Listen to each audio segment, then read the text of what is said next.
3 जणांकडे आहे. मेंढी आमची लक्ष्मी आहे म्हणून आम्ही ठेवली आहे. आमची लोक नाही जातात, बाहेर जाऊ शकत नाही. याचा विचार समाज व्यवस्थेने पण करावा. उगदाला गुरासारखं मारला हे बरोबर नाही.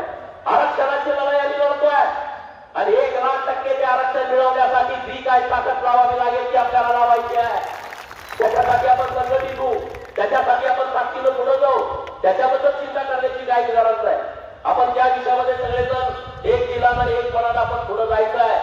आज इकडे यायचं म्हटलं तर बरेच सगळे म्हणजे अरे गोपीचंद बऱ्याच दिवसाला येतोय, म्हणजे बोला था एंट्री लेट होगी लेकिन ग्रेट होगी.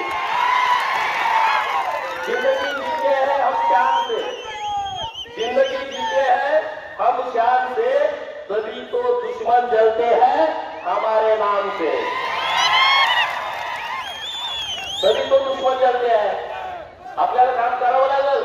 अरे ममता बॅनर्जीची 15 वर्षाची सत्ता, ती कुणाला जुमानत होती सत्ता. आज ती सत्ता राहिली का? त्यांचे खासदार 20 एनडीए मध्ये सामील झाले.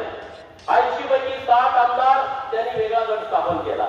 विचार करा, ममताची सत्ता जाऊ शकते, एका साध्या आमदाराला तुम्ही कशासाठी टेन्शन घेताय, कशासाठी काळजी करताय?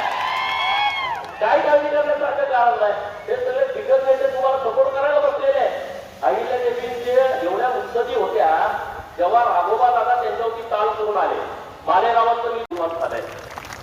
तो वाडा असेल, तिथं अहिल्यादेवींचं स्मारक असेल किंवा तिथं सगळी देखभाल असेल, ते अण्णासाहेबांच्या नेतृत्वामध्ये आज ती केली जाते. परंतु आपलं सरकार हे आल्याच्या नंतर खूप मोठं संगीचं डेव्हलपमेंटचं काम हे सरकारनं हातामध्ये घेतलंय.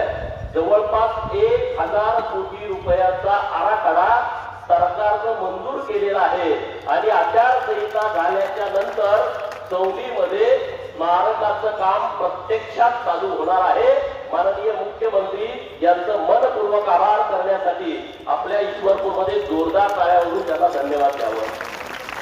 अरे अहिल्यादेवींची जयंती कधी साजरी झाली कोणाला कळतच नव्हतं.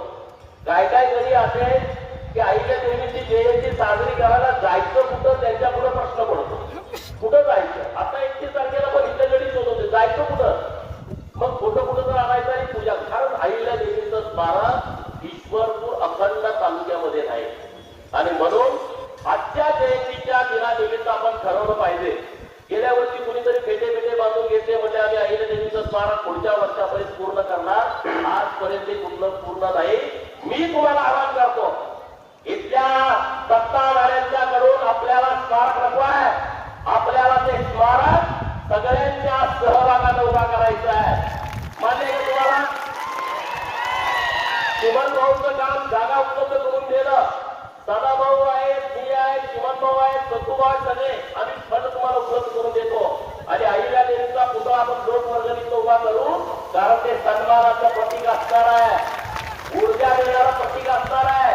समोरचे लोक मला आम्ही स्मारक म्हणतो, ते गुलाबीचं चिन्ह होईल, ते स्मारक आम्हाला नको आहे आणि त्याची गरज पण नाही. आता बरं झोपले होते काय अहिल्यादेवीने आता का नाही झालं? अण्णाभाऊ साठेंचं स्मारक मोठ्या प्रमाणात नाही झालं.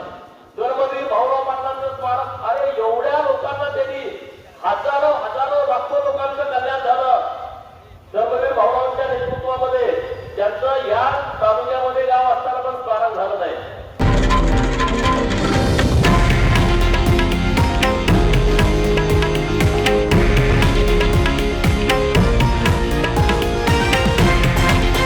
हे आहे देशातील नंबर 1 न्यूज नेटवर्क आणि आपण पाहत आहात TV9 मराठी, एकमेव.